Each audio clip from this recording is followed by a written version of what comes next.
What's up, everybody? This is John with the Unpaid Gamers with another Car Thoughts video for you. It's been a few days since I've done one. I've been on the road quite a bit.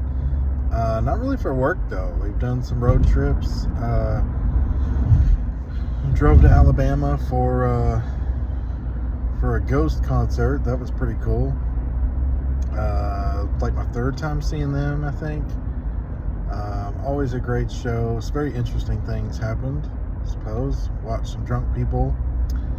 Some lady tripped out and passed out and hit her head on some concrete wall, and paramedics came and all that fancy stuff. So that was pretty fucked up. It was a good experience, though. We book a lot of stuff, and sometimes I mess up. And I say sometimes, it's like the second time. That's why I say sometimes. Always like have shit in order. There was one time we was on our way to Florida, like Disney World, and I just remembered all of a sudden, like in the airport, that I didn't rent a car. So I had to scramble, and I'm like going in between flights, like for the like running between gates to get on a connecting flight, and booking a car at the same time. So that was fun. So this time it was another fuck up for me. Apparently, we got the concert tickets. It's in Alabama, which from here it's about 4.5 hours drive, which isn't terrible. And we've done those and stuff, but I don't know. I didn't really want to do that whole crazy drive 9 hours in a day experience. So we drove down there. Our plan was to drive down there and just stay in a hotel and then drive back the next morning, which we did. But the day of, I'm like looking for the confirmation for the hotel, and there wasn't one. Apparently I did not make one. So thankfully things weren't booked up, and I booked us a hotel. Turned out to be awesome, though, because it was like a Hilton hotel. It was right next to the venue, like literally across the street, not even a block away. So we go there, check in, change, walk across the street, go to the concert, walk across the street after, and everybody's fighting in the garage and all that nonsense. And we just go up to the room and hang out, get some food, and shower and stuff. Watch drunk people out the window for a couple hours, and that was about it. I don't know. This is pretty cool. Drove back the next day. So uneventful, good trip, but funny story, I guess. So that happens a lot. Our next, we're going to Cincinnati this next weekend for a Bengals game. So we're doing that. Not staying, though, so nothing really arrangement to worry about. I just got tickets. So I take my son and our nephew to their first NFL games. My son really could care less about it, but our nephew, though, he's pretty hardcore football. He plays on his school team, has since he was little. Very much into it, wants to play in the NFL.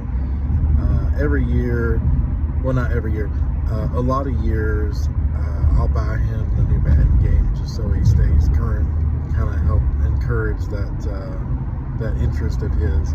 And so this would be his first NFL game, and his favorite team is the Steelers, which I don't like the Steelers, but they're playing the Bengals. I don't really care for the Bengals either, but we'll take him. He gets to see his favorite team in his first NFL game.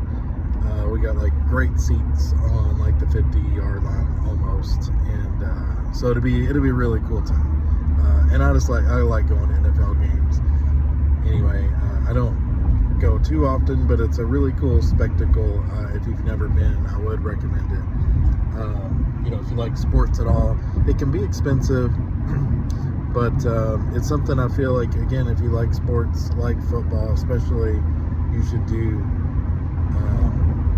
at least once. It's really cool just seeing it. I don't know, like everything's. I remember like my first one was Colts and Indianapolis Colts and Oakland Raiders at the time, and Raiders is my team. So win or lose, they're my team. So it was so cool to see them, and like, I don't know how, it seems like a silly thing, but just how bright like the uniforms are, and like how fresh the paint and everything. Like there's a lot of money to keep that stuff current, and the lights and just the TV cameras, and I don't know, it's just a really cool thing to see. So if you've never been, I would recommend going. So we got that coming up, and then our next like big trip is in November, and we're going to Colorado,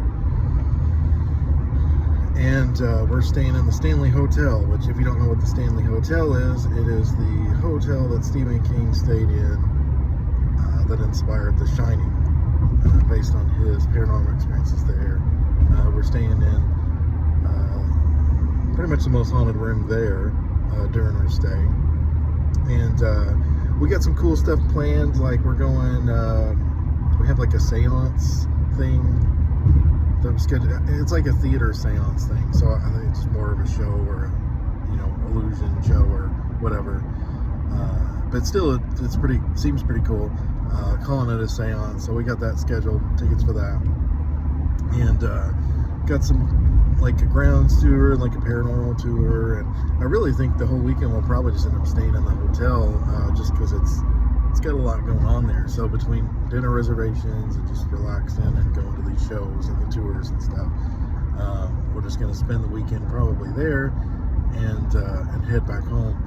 Speaking of football, I thought about trying to catch a second NFL game while I'm there. My wife's favorite team is the Denver Broncos, so the Raiders were actually going to play the Broncos during that weekend, and I was going to try to work it out, but flight-wise and stuff, it just not the best situation. So some other time, I guess. But anyway, that's our most recent trips. I got on a little tangent with all that stuff, but that's what's coming up for us. On to the games, I guess. Our main reason for doing the Car Thoughts video was, if you haven't noticed, I've been streaming Alan Wake Remastered. I've been doing a playthrough of it, and I'm at the tail end of it, really. So I think it's like part 6 or something, 5 or 6. I think it's like part 6 or something. I think I'm at part 6 now. Just read part 6. Maybe I could be wrong. Who knows? But I decided to do a full playthrough of that. If you haven't played that game, I highly recommend checking it out. It's by Remedy, which is who made Max Payne, Control, Quantum Break. They make great games, and like the things, just their games really feel good. And Alan Wake doesn't really. So, I've talked about this before. Max Payne was really famous for its bullet time effects, like the whole slow-mo, Matrix style kind of stuff. Alan Wake doesn't really do that. It does some moments of slowdown, and the moments it does it is like if you dodge at the right time, it'll slow down for a few seconds to make it a little more dramatic, and it's like a cue, so you dodged at the right time. It also does it when you fire like a flare at some enemies, and a flare is kind of like a grenade launcher in this world in a way, and I'll get to that in a minute. But it kind of, you see the slow-mo shot of the flare, and then it'll pop, and things go flying. Moments like that, it uses kind of a slow motion effect, but it doesn't really do bullet time. What it does do, though, however, is on top of just being a great game, like, they have a way, their games, I don't know if you haven't played them, you won't really know, but if you have, you might understand it. And it's like they feel very similar And like certain things just feel really good. Like it's kind of a silly thing, but for me, like whenever you go and find like a group of like a pile of ammo or something, right, and you just put it, there's not really like any kind of really slow like pickup mechanic. Like you can go and just, you know, like in this game, to pick up stuff, it is like the circle button, right? So you can go and just tap circle a bunch of times and just pick up everything and not have to wait on the animation. And I love that about it. It still shows them like grabbing stuff, but it's really fluid, doesn't take any time at all. The combat is always really fun, whether it's using bullet time or not. It is always fun. And I'm running into this frequently bogged up traffic area. I've mentioned this before, but nobody knows how to really merge in this area. So there's these parts of the expressway that kind of come together, like an on-ramp and an off-ramp, and you know, and they just lose their mind and don't know what to do.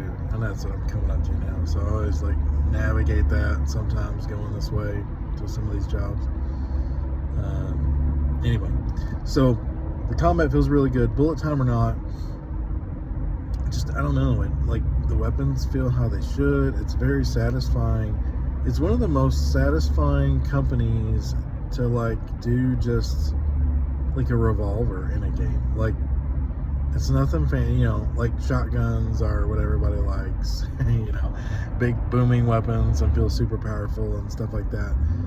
But like they can make a little bitty pistol feel good. And I'm not really sure what it is exactly about it. I mean, it's reasonably powerful, you know, but still, you know, to take a handful of shots sometimes to take out an enemy with a pistol. And it's just very satisfying to fire. You know, you still see the enemy kind of jerk back and stuff like that. It's just really good gunplay mechanics. And it's not a, so it's not a first-person shooter. It's a third-person game. All their games are, really. It's just very well executed with the combat and the guns and just picking up the ammo. So like just that alone is really fun to me. And it's not anything super fancy. It's just very well done. So, you know, taking out a group of enemies and going and refilling your ammo at a little station or whatever, super seamless, satisfying. It never seems to get old for whatever reason. So whatever they got going on there, it's really well done. So Alan Wake in general, so it was an Xbox 360 game, and then they did a remaster, and I mentioned it a couple times. Thought I may play through it. Now I have, and revisit it again. So to talk about it and then kind of give my impressions here. So it was a 360 game, third person. It's kind of a horror, like a little bit survival horror, but it's like an action game too. Like it doesn't really get too bogged down with other things. Like there's a couple small puzzles, but it's like nothing major at all. I think I say couple off the top of my head. I think I've just did like one puzzle, and it's super basic. And so it has a horror element. So the main setup is Alan Wake is a writer, semi-famous, like just think Stephen King, and he's got writer's block, kind of famous.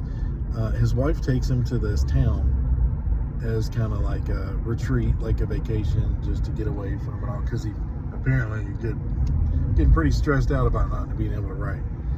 And so they get to this town in this cabin, and then she's like, oh, hey, come here, let me show you something, the surprise I got for you. And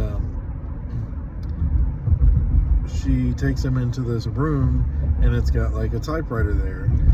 And, you know, she's like, oh, I thought, you know, this environment, it would, you know, help like spark creativity and get you going, you know, just getting away from everything.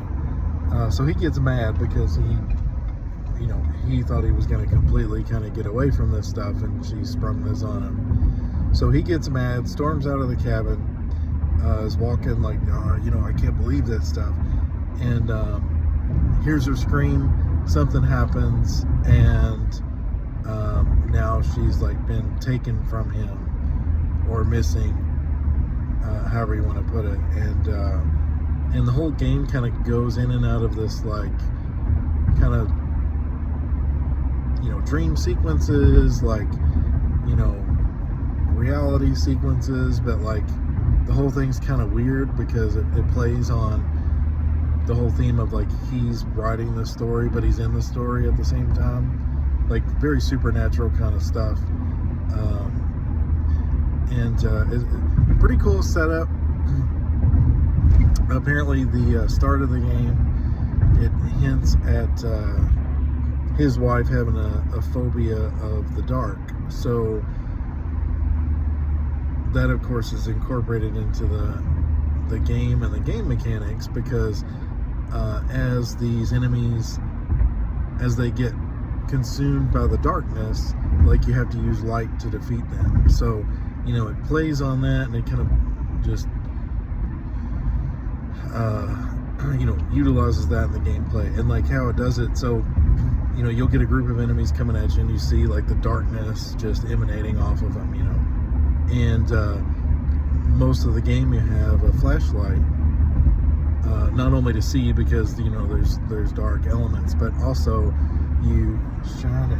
Holy fuck, it's flying. People drive insane, and it is careless.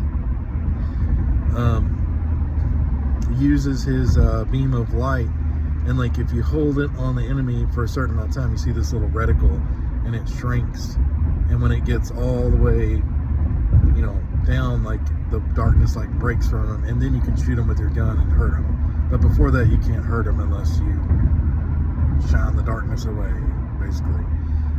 It's a pretty cool mechanic, because you use the flashlight to see, use the flashlight to defeat enemies. So then of course like flares are used, and that is such a bright amount of light. You can pop flares to throw them on the ground, or to hold them to like hold back enemies, and to have them keep their distance. But you can also use a flare gun and shoot it. It works kind of like a grenade launcher. There's flashbangs, and then it's mostly just pistol, rifle or shotgun. That's about it. Like, it's pretty basic from that part, and then it's just the story and this lighting element, and it's just super, super fun still. Like, I hadn't played it since it came out. I did buy it originally, and then they did this remaster because they're gearing up for an Alan Wake 2. And started shaking my head because, again, somebody just floats across multiple lanes on the expressway. Like, I don't know. It's like everybody forgot to drive. No one knows how to drive. You're supposed to wait in a lane for like 2 to 3 seconds before you move to another one, and even if you don't do that, just don't cut off a bunch of people. So stupid. I just shake my head.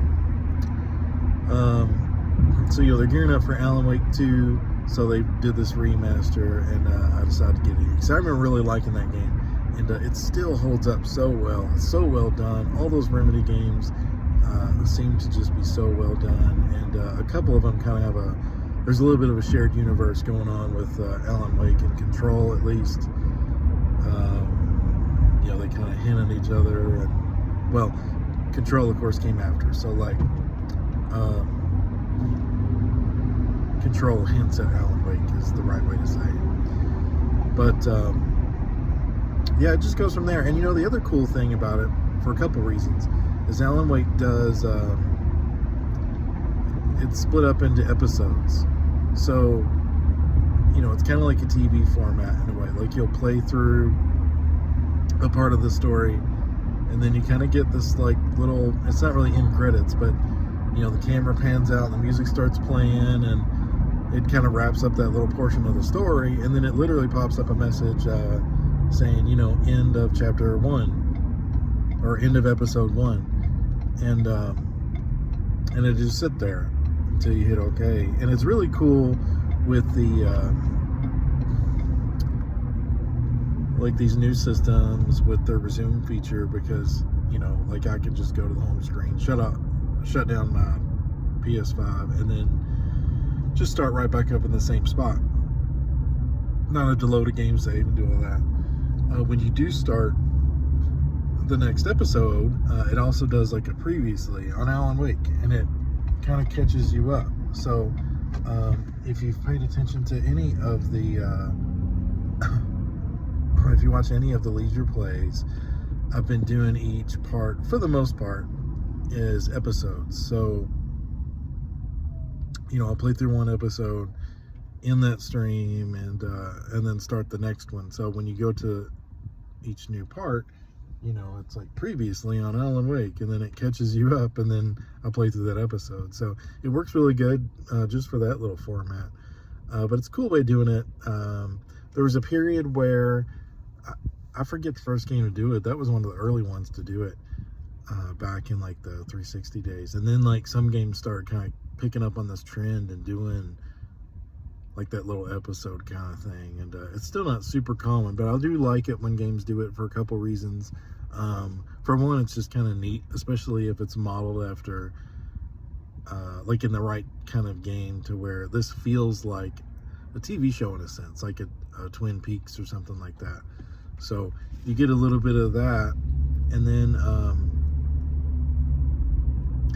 it's good if you just don't have a lot of time, or like you find it hard to play through games, like to make it all the way through. You can do it in like bite-sized things, and it's easy to keep up, right? Like you can be playing through and like, okay, I'm gonna play till I finish this episode, and just kind of push yourself to that episode's over, then the next day or whatever, next time you play, I'll play through this episode. So like eventually you'll get through it, and it's just kind of clear bookends to those segments, I guess.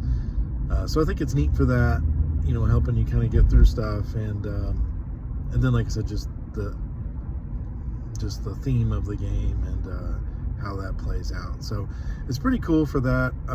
It also mixes in some cool stuff, like Remedy has a way of like, there's like game graphics, but they'll put like real pictures in there, or like real video clips sometimes of like real people to kind of blur some of that line. And I always think they do it in a way that it looks good. So like there's some video clips that play on these TVs, and it helps narrate the experience and kind of gives a new perspective and tells the story. But it's a video clip of like a real actor playing Alan Wake himself, and moving the story along that way. So that's cool. Like there's cardboard standouts and stuff of like, hey, Alan Wake, book available here or whatever, like in the bookstore and stuff. And that's like a real picture that they used for the stand-up. And they do, the soundtrack's really good for the game. There's some licensed music, and that was actually part of why the game was unavailable for a bit. It got taken down in the store for a little while because the licenses ran out and they had to renew all that. But they use licensed music, some really good songs in there. The soundtrack is really great for that game.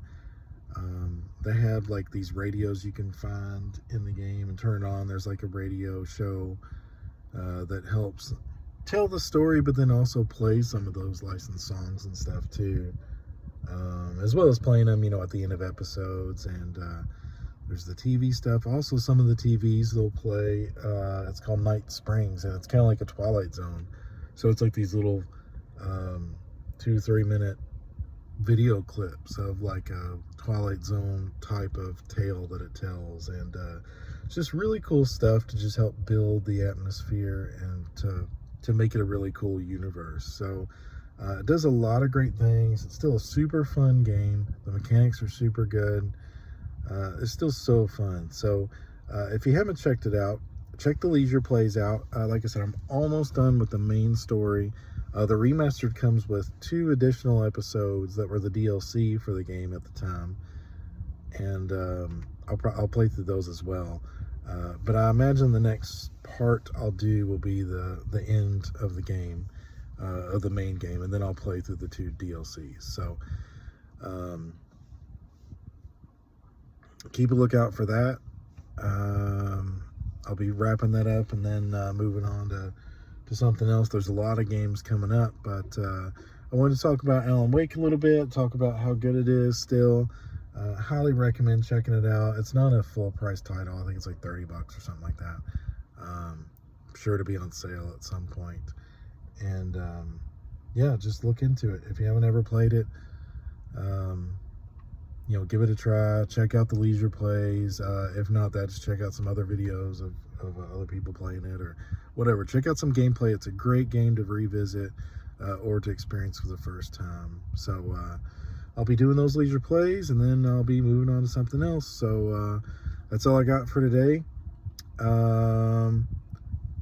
I talked to Tom, apparently, and he had COVID again, so that's got him down for a little bit, so that's why I haven't seen any videos from him, but he will be back at some point soon doing some videos, and I'm sure we'll do some together. I'll keep up with the leisure plays and the car thoughts, so you know, plenty of content still coming your way. So check out that stuff, and until next time, see ya.